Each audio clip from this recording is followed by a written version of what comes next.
Hi, I'm Davis Fleetwood, and about 2 months ago I made a video very critical of Ron Paul and his supporters on the internet.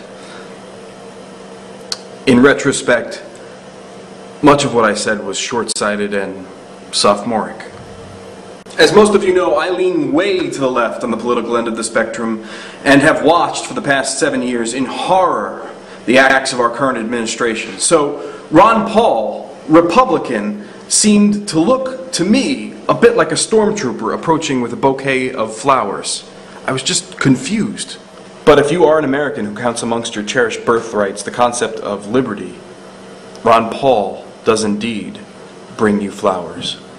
Two groups at opposite ends of the political spectrum but with similar agendas, the American Freedom Campaign and the American Freedom Agenda, are now both advancing a 10-point initiative that would roll back many of the attacks on the Constitution waged by the current Bush administration. But Democrats, liberals, I need to tell you, it was Ron Paul, Republican from Texas, who introduced the American Freedom Agenda's 10-point legislative campaign to Congress. The American Freedom Act of 2007 would, among other things, and I put a link to the actual bill in the sidebar, create a mechanism for challenging the unprecedented number of presidential signings that have come out of this executive office, essentially placing the president above and beyond the rule of law.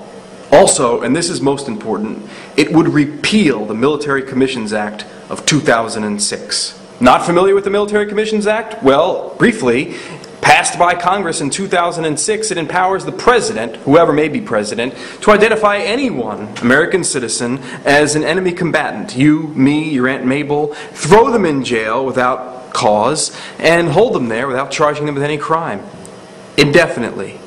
In introducing this legislation, Representative Paul's actions show clearly that his concerns are also the concerns of many of us on the left. Will the same Congress that helped usher in the Military Commissions Act in 2006 now repeal it?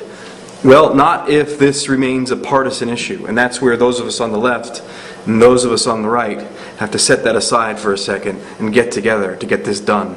If a member of Congress goes on the record as saying they want to repeal the Military Commissions Act, they run the risk of appearing soft on terror. But the irony is, with their tail between their legs, our elected officials are actually paving the way for future acts of terror. Terror inflicted on members of the U.S. citizenry by their own government. It can happen here. It is happening here.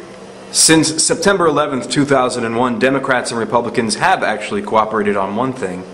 They have collaborated in passing laws that enable our executive branch of government to participate in fascist tactics, in what liberal writer Naomi Wolf describes as the fascist shift happening in America. And by doing nothing, we will hasten democracy's twilight and live to see the end of America as we know it.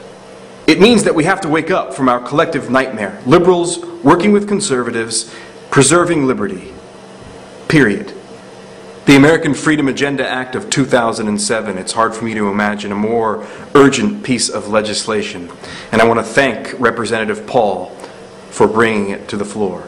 The rest of you, call your congressman or congresswoman. A link is in the sidebar if you want to email them. Be relentless. Shame any official who will not support this bill. I'm Davis Fleetwood, extending an olive branch to Jive Dadson and all the other Ron Paulies out on YouTube. I stay in so you can go out.